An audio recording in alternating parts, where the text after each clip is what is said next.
E nossa boca fala com Deus. Nós não precisamos de migalhas.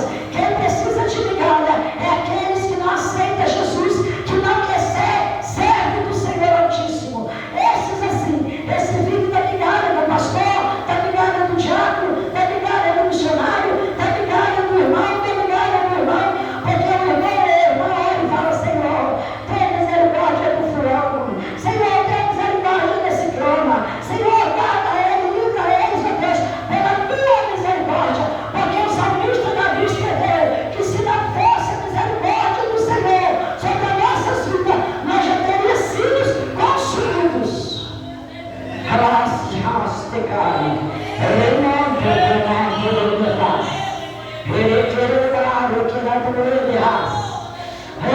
Espírito de Deus, aleluia, aleluia, Deus.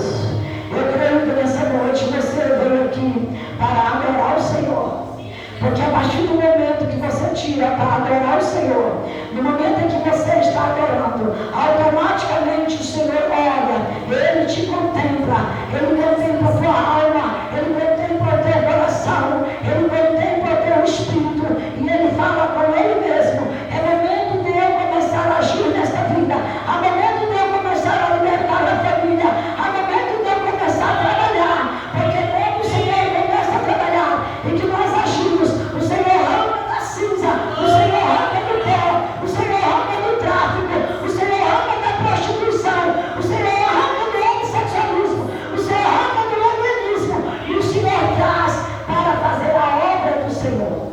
Amém? Aleluia. Deus tremendo na terra. Rapidamente eu quero, em poucas palavras, falar algo para você. Aleluia, para você entender o que é o trabalhar de Deus. Quando eu mudei para a Serra, no ano de 2004, eu fui conhecer a cidade que eu ia morar. Eu fui conhecer a cidade de Laranjeiras. E chegando ali, tinha uma turma de cigana olhando a sorte. E ela foi passando, ela disse: deixa eu ler a sorte. E ela agarrou a minha mão, eu deixei ela ler a sorte. E ela leu a minha sorte. E ela disse que ela era bonita, sou ela. Ela não mentiu. Ela falou que ela era linda, sou ela. Sou projeto de Deus. Você já viu o projeto de Deus feio? Todo projeto de Deus é bonito, porque Ele me fez. E ela falou que tinha muito olho de inveja, que falou muita coisa. Daí ela pediu que se eu desse ela um agrado, ela poderia contar a minha história. E eu perguntei para ela quanto custa para você mudar a minha história. Ela diz: quanto que você pode mudar? E nós começamos ali discutindo. E ela diz: quanto que você pode mudar? Eu falei: minha filha, se você vai mudar a minha história, tem que ser muito dinheiro. Porque para mudar uma história é muito dinheiro. E eu não tinha igreja, eu não tinha. E naquela época, pastor, eu ofereci ela R$100. Eu falei para ela: para você mudar a minha história, eu te dou R$100, mas eu quero ler a sua mão. Ela disse para mim: você não é cigana? Eu falei: claro que eu sou. O que eu posso dar um favor? Ele fez de sábio para ganhar o sábio, ele fez de bobo para ganhar o bobo, ele fez de menino para ganhar os meninos, ele fez de pequeno para ganhar o pequeno, ele fez de grande para ganhar os grandes. Então eu também virei cigana. E eu peguei a mão dela e eu comecei a contar a trajetória da história da vida de Jesus Cristo. E ela começou a puxar minha mão, e eu comecei a puxar. E quando aquele negócio foi apertando, ela sacudiu a minha mão e disse: tu é crente. Mas sabe quantas vezes eu vou lá na minha: tu é crente porque Jesus te ama. Toda vez que ela me viu dizer Jesus te ama, ela disse: eu estou crente. Um dia ela falou para mim assim: você é segredo? Eu falei: eu sou. Você guarda segredo? Eu falei: eu guardo. Eu quero te contar uma coisa, que vocês falam que se Jesus me ama, mas você vai prometer que você não vai contar para ninguém? Eu falei: eu vou. Aí ela falou para mim assim: então você pede Jesus, para Jesus arrancar aquela mulher que está na vida do meu marido? Eu falei: amém. Saiu, eu fui embora. Eu fui para o monte e olhei para a cigana. Aonde eu ia pegar, eu pedia oração para a cigana. Não era para contar para ninguém, mas eu pedia oração. Passados uns tempos, eu vi ela de novo: tu está orando, de novo tu está orando, tu está orando. Um dia ela falou para mim assim: tu continua orando? Eu falei: sim. Ele falou assim: ela largou a mulher, só que ela ensinou ele a vender droga, agora ele está traficando. Você vai orar? Eu falei: vou. Você não vai contar? Não, continua orando. Então que oro, então viajei. Quando eu voltei,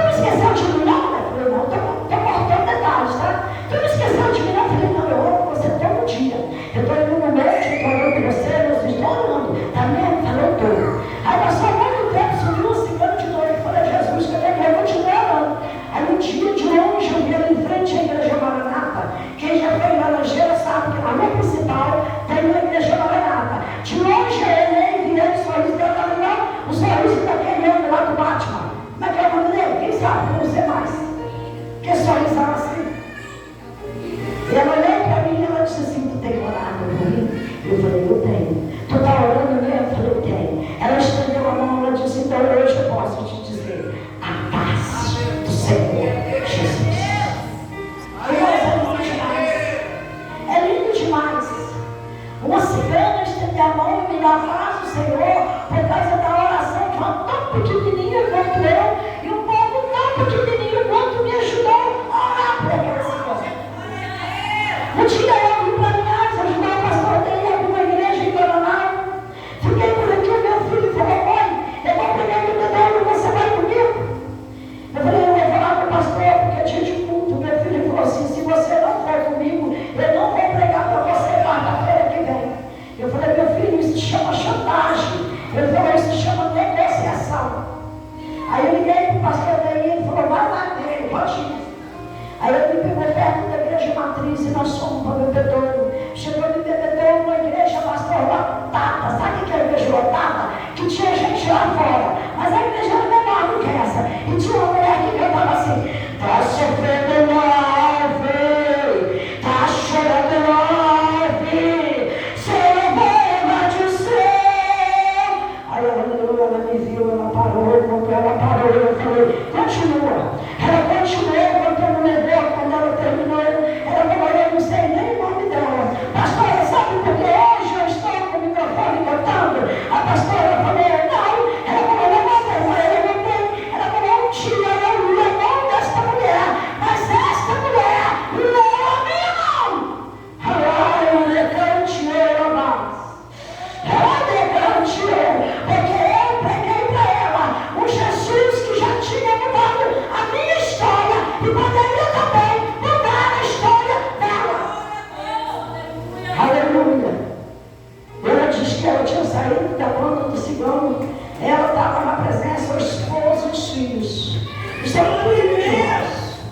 É muito lindo você saber que você conseguiu arrancar uma alma das garras de Satanás. Aleluia.